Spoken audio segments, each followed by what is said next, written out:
means বারবার sites বলছে, বলতে কি গায়ে কাটা দিয়ে উঠছে that harvested coral means farming coral means cultured coral, যেই কোরালটা নিয়ে আমি কথা বলছি বারবার। we are not here talking about the wild coral, we are talking about the harvested coral, cultured coral, and in India, in all around the world, harvested coral, cultured coral is legal, and in India unfortunately it's not in a legal way, কোনো প্রসিডিওরই নেই যেখানে wild life নিজে বলছে একটা পেপারে sites এর rule follow করো, sites নিজে বলছে হারভেস্টেড কোরাল রাখো, তাহলে আমরা কি করব?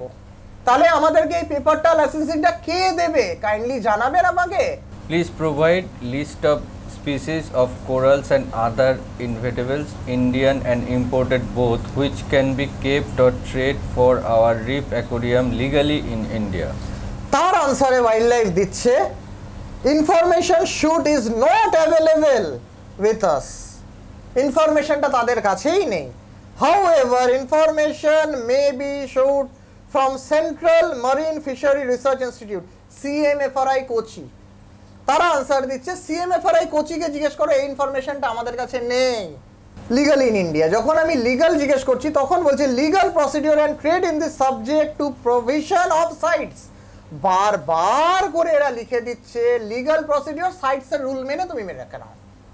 সাইটস যদি তোমাকে লিগাল যা প্রসিডিওর আছে আমি তাদেরকে জিজ্ঞেস করতে, তারা বলছে সাইটসের যেটা আছে সেটাই আমরা মানছি। সাইটস যেটা বলছে, তাহলে সাইটস কি বলছে? হারভেস্টেড কোরাল তুমি রাখতে পারো with import export permit, with import export permit, proper import করে প্রপার এক্সপোর্ট করে তুমি হারভেস্টেড রাখতে পারো, এটা সাইটস বলছে।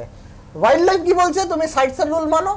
সাইটস কি বলছে? তুমি প্রপার লাইসেন্স করে হারভেস্টেড কোরাল রাখতে পারো। এন্ড আবার এন্ড দিয়ে দিচ্ছে ওয়াইল্ড লাইফ প্রোটেকশন অ্যাক্ট, ব্র্যাকেটে আবার and wild life protection act. Wild life protection act বলছে তুমি এই কোরালটা রাখতে পারো না, সাইটস বলছে তুমি ইম্পোর্ট করে এক্সপোর্ট করে হারভেস্টেড এই কোরালটা রাখতে পারো। তাহলে আমরা কোনটাকে ক্লারিফিকেশনে নেব? ক্লারিফিকেশনটা আনসারটাই তো ক্লারিফাইড না, কেন কি সাইটস আর ওয়াইল্ড লাইফ প্রোটেকশন অ্যাক্ট তো একে অপরকে কাউন্টার করছে।